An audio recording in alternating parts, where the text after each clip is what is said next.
আসসালামু আলাইকুম। শেষ রাতের প্রস্তুতি, মার্কেটিং নীতি এবং প্রয়োগ।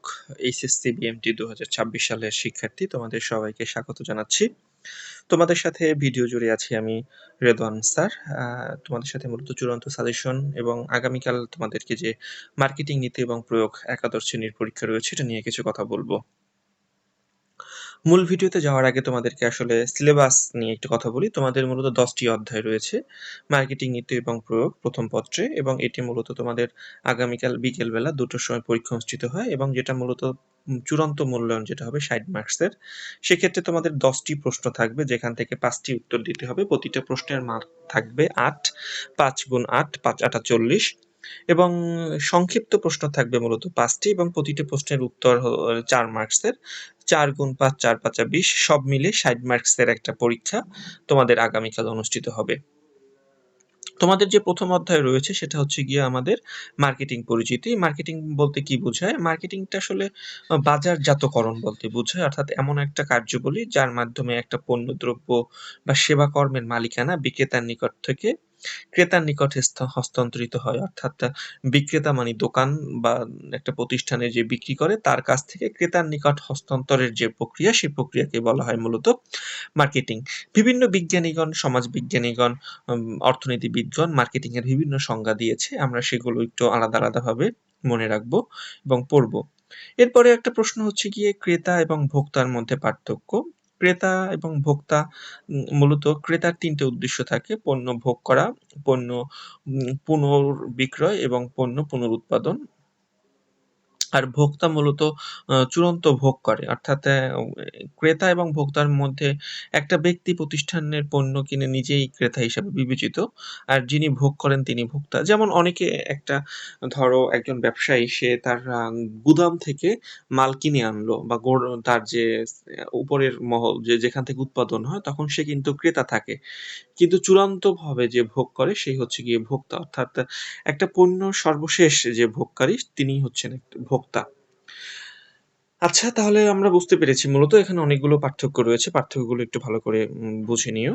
এরপরে রয়েছে সেবা বলতে কি বোঝায়। সেবা হচ্ছে গিয়ে মূলত অবস্তুগত যে পণ্য বা দ্রব্য, যেখানে সেবার বিনিময়ে ক্রেতার যোগ্যতা রয়েছে, সে সকল সেবাকে অর্থনীতিতে দ্রব্য হিসেবে বিবেচনা করা হয়। অর্থাৎ যার বিনিময় মূল্য নেই, অর্থনীতিতে সেটা সেবা না। যেমন মা বাবার ভালোবাসা, এটা কখনো সেবা হতে পারে না, এটা কখনো অর্থনীতিতে কোনো মূল্য নেই, তাই এটি সেবার অন্তর্ভুক্ত নয়।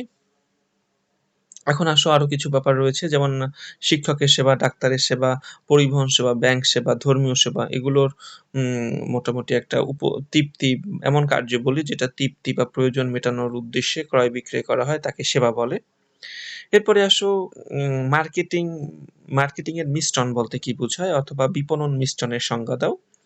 বিপণন মিশ্রণের সংজ্ঞাটা এখান থেকে পড়বা। এরপরে তোমাদের পরবর্তীতে রয়েছে কারবারি জগতের ভোক্তারাই রাজা, অর্থাৎ কারবারি জগতের সর্বশেষ একটা পণ্য যেটা ভোগ করেন তার ভোক্তা, অর্থাৎ ভোক্তার মতামতের উপর বা তার পছন্দের উপর নির্ভর করেই একটা পণ্য তৈরি করতে হয়, এবং ভোক্তারাই মূলত রাজা। ভোক্তার পছন্দ অনুযায়ী পণ্য তৈরি করলে সে পণ্যটা মূলত মার্কেটে চলবে।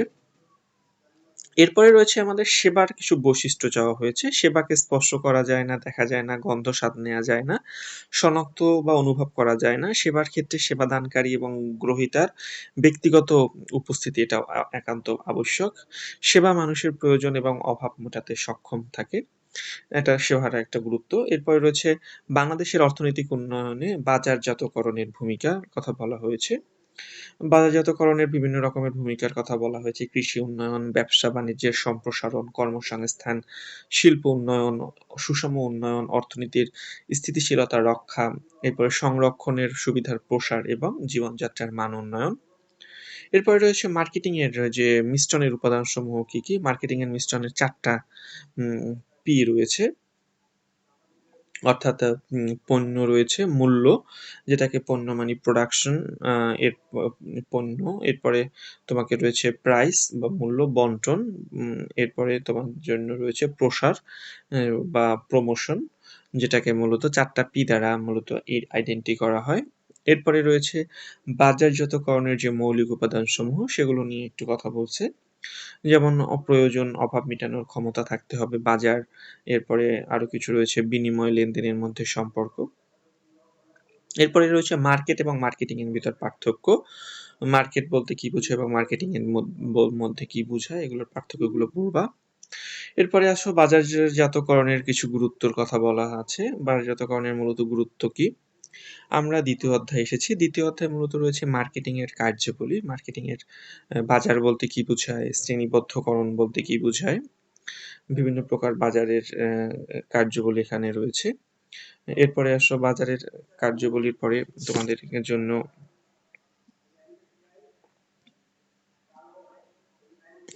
বাজারের কার্যাবলীর পরে তোমাদের যে টপিকসটা রয়েছে সেটা হচ্ছে গিয়ে মার্কেটিং এর বিভিন্ন কার্যাবলী রয়েছে। বাজারের কার্যাবলীর পরে আমরা যদি একটু পরের পেজে যাই, মার্কেটিং এর বা গুদামজাতকরণের বর্ণনা দাও। গুদামজাতকরণ বলতে কি বোঝায়, বাজারজাতকরণের কার্যাবলী এবং গুরুত্ব প্রয়োজনীয়তা, মুনাফা অর্জন রয়েছে, রয়েছে স্বতঃস্ফূর্ত উপযোগ সৃষ্টি, রয়েছে ক্রেতার সন্তুষ্টি বিধান, কর্মসংস্থান, এগুলো সবই হচ্ছে গিয়ে মার্কেটিং এর কার্যাবলী। এরপরে আরো কিছু প্রশ্ন তোমরা স্ক্রিনে দেখতে পাচ্ছ, যে মার্কেটিং এর কার্যাবলী নিয়ে আলোচনা করলাম। এরপরে আসো যে প্রমিতকরণ এবং পর্যায়িতকরণের মধ্যে পার্থক্য কি? প্রমিতকরণ এবং পর্যায়িতকরণ। প্রমিতকরণ পণ্যের মান নির্ধারণ করাকে বোঝায় এবং পর্যায়িতকরণ বলতে মূলত মানের ভিত্তিতে পণ্যকে বিভিন্ন ভাগে ভাগ করাকে বোঝায়। প্রমিতকরণ হচ্ছে একটা পরিকল্পনা এবং পর্যায়িতকরণ হচ্ছে গিয়ে বাস্তবায়ন, একটা প্রক্রিয়া। এরপরে যদি আমরা পরের অধ্যায়ে যাই, অর্থাৎ মার্কেটিং এর পরিবেশ। বাজারজাতকরণের পরিবেশ বলতে কি বোঝায়? বাজারজাতকরণের পরিবেশের প্রকারভেদ নিয়ে আলোচনা করতে বলা হয়েছে, যেমন ব্যষ্টিক পরিবেশ এবং সামষ্টিক পরিবেশ নিয়ে কথা। প্রযুক্তিগত পরিবেশ বলতে কি বোঝায়? কারিগরি পরিবেশ বলতে কি বোঝায়? এটা নিয়ে প্রশ্ন আসছে। বাজারজাতকরণের অর্থনৈতিক পরিবেশের প্রভাব আলোচনা করতে বলা হয়েছে, অর্থাৎ অর্থনৈতিক পরিবেশের কিছু প্রভাব রয়েছে। ঋণ, অর্থ, মূলধন, এরপর যোগাযোগের সুযোগ সুবিধা সৃষ্টি, রাজস্ব আইন, ভূমি এবং অন্যান্য সুযোগ সুবিধার প্রাপ্যতা, এরপরে সঞ্চয় ও বিনিয়োগ, এরপরে শিল্পনীতি, এগুলো আরো কিছু রয়েছে। সরবরাহকারী, বিভিন্ন প্রকার পণ্যের এখানে কথা কিছু বলা আছে। এরপরে রয়েছে পণ্য এবং সেবা সামগ্রী বিপণনে সামষ্টিক পরিবেশের প্রভাব আলোচনা করতে বলা হয়েছে। ব্যষ্টিক এবং সামষ্টিক পরিবেশের মধ্যে পার্থক্য। ব্যষ্টিক পরিবেশ কি এবং সামষ্টিক পরিবেশ বলতে কি বোঝায়? বাজার বিভক্তিকরণ এবং টার্গেটিং ও পজিশনিং, এগুলো এখানে আলোচনা করা হয়েছে। মার্কেট পজিশনিং বলতে কি বোঝায় এবং বাজার পৃথকীকরণ জিনিসটা কি, এটার একটা ব্যাখ্যা চাওয়া হয়েছে। এরপরে বাজারের শ্রেণীবিন্যাস আলোচনা করো, যেমন ভোগ পণ্যের বাজার, ব্যবসার বাজার, আন্তর্জাতিক বাজার, শিল্প বাজার। বাজারের এই 4টা ক্যাটাগরি রয়েছে। এবং এরপরে যদি বলি আমরা মার্কেটিং এর মিশ্রণের উপাদান সমূহ কি কি, উপাদান সমূহ নিয়ে কথা বলা হয়েছে। পণ্য, মূল্য, বন্টন, প্রসার বা প্রমোশন। এরপরে আসো ভোক্তার বিভিন্ন দিক নিয়ে আলোচনা করার কথা বলা আছে এখানে। এরপরে আসো পণ্য এবং সেবা। শিল্প পণ্য বলতে কি বোঝায়? শিল্প পণ্য নিয়ে আলোচনা করছে। এখানে শিল্প পণ্য বলতে বুঝে যে সকল পণ্য উৎপাদন বা পুনঃ প্রক্রিয়ার কাজে ব্যবহার করা হয় তাকে শিল্প পণ্য বলা হয়। ভোগ পণ্য বলতে কি বোঝায়? অর্থাৎ যে সকল পণ্যের মূলত ভোক্তার উপযোগ্য বা ব্যবহারের উদ্দেশ্য থাকে সেটাকে বলা হয় ভোগ পণ্য। এরপরে রয়েছে সুবিধা পণ্য বলতে কি বোঝায়? যে সকল পণ্যকে ক্রেতা সাধারণ স্বল্প সময় এবং স্বল্প সময় প্রচেষ্টায় পছন্দ মাফিক স্থান থেকে ক্রয় করতে সক্ষম, সেটাকে বলা হয় মূলত সুবিধা পণ্য। এরপরে রয়েছে পণ্য কাকে বলা হয়, সেবা কাকে বলা হয়, সেবা নিয়ে বেশ কিছু প্রশ্ন রয়েছে। প্রশ্নে রয়েছে পণ্যের জীবন চক্র বলতে কি বোঝায়? পণ্যের জীবন চক্রটা মূলত একটা আবদ্ধ থাকে, 5টি আবদ্ধ। সেটা পণ্যর উন্নয়ন স্তর, সূচনা স্তর, প্রবৃদ্ধি স্তর, পূর্ণতা স্তর এবং পতনের স্তর। এই 5টি স্তরেই মূলত চক্রটা সীমাবদ্ধ। এরপরে তোমাদের প্রশ্ন রয়েছে বাজারজাতকরণের যে সেবার বৈশিষ্ট্যসমূহ। অস্পর্শনীয়তা বা অস্পর্শতা, তুমি যেটাই বলো। এরপরে উদ্ভাসিতকরণ, এরপরে প্রমাণিকীকরণ, এরপরে রয়েছে অবিচ্ছিন্নতা, এরপরে রয়েছে পরিবর্তনশীলতা এবং সর্বশেষে যেটা রয়েছে সেটা পচনশীলতা। এরপরে রয়েছে পণ্যের স্তরসমূহ আলোচনা করতে বলা হয়েছে। পণ্যের বেশ কিছু স্তর রয়েছে, যেমন আমরা যদি দেখি যে মৌলিক স্তর, প্রত্যাশিত স্তর, বর্ধিত স্তর এবং সম্ভাব্য পণ্য, এগুলো মূলত অনেকগুলো স্তর, প্রত্যাশিত, বর্ধিত, সম্ভাব্য। আমরা এর পরের যদি প্রশ্নটাই দেখি, সেটা হচ্ছে গিয়ে ভোগ পণ্য মার্কেটিং এর বিবেচ্য বিষয়সমূহ আলোচনা করতে বলা হয়েছে। এরপরে রয়েছে নতুন পণ্য উন্নয়নের গুরুত্বগুলো আলোচনা করতে বলা হয়েছে। নতুন পণ্য উন্নয়নের গুরুত্ব রয়েছে। এরপরে মূল্য নিয়ে আলোচনা। একচেটিয়া মার্কেট বলতে কি বোঝায়? অর্থাৎ যে মার্কেটে একজন মাত্র বিক্রেতা থাকে সেটাকে বলা হয় একচেটিয়া মার্কেট। আমাদের দেশে অনেকগুলো আছে, যেমন একচেটিয়া মার্কেটিং এর উদাহরণস্বরূপ যেমন ল্যান্ড ফোন, আমাদের শুধুমাত্র একজনই বিক্রেতা। যেমন সব থেকে বড় উদাহরণ হচ্ছে গিয়ে বিদ্যুৎ, আমরা চাইলে না চাইলেও পল্লী বিদ্যুৎ থেকেই আমাদেরকে বিদ্যুৎ কিনতে হয়, অর্থাৎ আমাদের এগুলো এই ধরনেরকে বলা হয় একচেটিয়া মার্কেট। এরপরে প্রশ্ন হচ্ছে গিয়ে মূল্য কাকে বলা হয়? মূল্য বলতে কি বোঝায়? মূল্য বলতে আমরা বুঝবো যে কোনো পণ্য বা সেবার যে পরিমাণ অর্থ ধার্য করা হয় তাকে মূলত মূল্য বলা হয়। মোট স্থায়ী ব্যয় এবং প্রতি এককের স্থায়ী ব্যয়, এই দুটোর পার্থক্যকে মূল্য হিসেবে আমরা অভিহিত করি। মূল্য নির্ধারণ কৌশল জিনিসটা কি, এটা একটু পড়বো। এরপরে বলতেছে যে ব্রেক ইভেন পয়েন্ট অথবা ব্রেক ইভেন পয়েন্ট বলতে কি বোঝায়? ব্রেক ইভেন পয়েন্ট বলতে বোঝায় এমন একটা পয়েন্টকে যেখানে আয় এবং ব্যয় সমান হয়, সেই পয়েন্টটাকে মূলত ব্রেক ইভেন পয়েন্ট হিসেবে চিহ্নিত করা হয়। কোম্পানির মূল্য পরিবর্তনের সিদ্ধান্ত গ্রহণ করে কারা? অতিরিক্ত উৎপাদন ক্ষমতা, শেয়ার বাজারের পতন, বাজারের আধিপত্য বিস্তার, ব্যয় বৃদ্ধি, চাহিদা বৃদ্ধি, বাট্টা হ্রাস এবং অস্তিত্ব হ্রাস, এগুলো হচ্ছে গিয়ে মূল পয়েন্ট। এরপরে মূল্য নির্ধারণের পদ্ধতিসমূহ আলোচনা করতে বলা হয়েছে, সেগুলো আমরা এখানে পড়বো। ব্রেক ইভেন পয়েন্ট নিয়ে কিছুক্ষণ আগে কথা বলছি, ব্রেক ইভেন পয়েন্ট নিয়ে এখানে প্রশ্ন আছে। এরপরে রয়েছে বন্টন প্রণালী বলতে কি বোঝায়? বন্টন প্রণালীর একটা ব্যাখ্যা চাওয়া হয়েছে। এরপরে কৃষি পণ্য বলতে কি বোঝায়? কৃষি পণ্যের বিভিন্ন দিক বলা হয়েছে। সরাসরি বাজারজাতকরণ বলতে কি বোঝায়? যে সকল পণ্য অর্থাৎ উৎপাদনকারী থেকে সরাসরি ভোক্তার নিকট পৌঁছে যায় সেটাকে মূলত সরাসরি বাজারজাতকরণ বলে। এরপরে বন্টনের মূলত 5টি প্রণালীর কথা বলা হয়েছে, এই প্রণালীগুলো তোমরা একটু ভালো করে দেখবে। এরপরে বন্টন প্রণালীর কার্যাবলী তুমি ব্যাখ্যা করতে বলা হয়েছে। এরপরে আসো আমরা যদি পরের অধ্যায়ে যাই, সেটা হচ্ছে গিয়ে মধ্যস্থ ব্যবসায়ী বলতে কি বোঝায় বা হাইপার মার্কেট কি? হাইপার মার্কেট হচ্ছে গিয়ে বৃহৎ আকারের খুচরা বিক্রয় কেন্দ্র বা সুপার মার্কেট ডিপার্টমেন্টাল স্টোর গুলোকে একত্রিত করে, এখানে এটাকে বলা হয় হাইপার মার্কেট বা ওয়ান শপিং স্টপ শপিং, যেখানে তুমি একটা শপিং এর মধ্যে সব ধরনের পণ্য পাবা। বিভাগীয় বিপণী বলতে কি বোঝায়? এরপরে চেইন স্টোর বলতে কি বোঝায় বা বিপণী মালার সংজ্ঞা, অনেক ইম্পর্টেন্ট এই প্রশ্নটা, বিপণী মালার সংজ্ঞা দাও।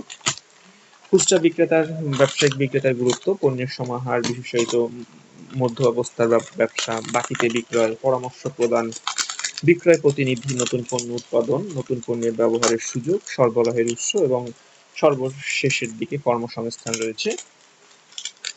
পাইকারি এবং খুচরা ব্যবসার মধ্যে পার্থক্যের কথা বলা হয়েছে। পাইকারি ব্যবসা এবং খুচরা ব্যবসার ভিতরে আসলে অনেকগুলো পার্থক্য রয়েছে।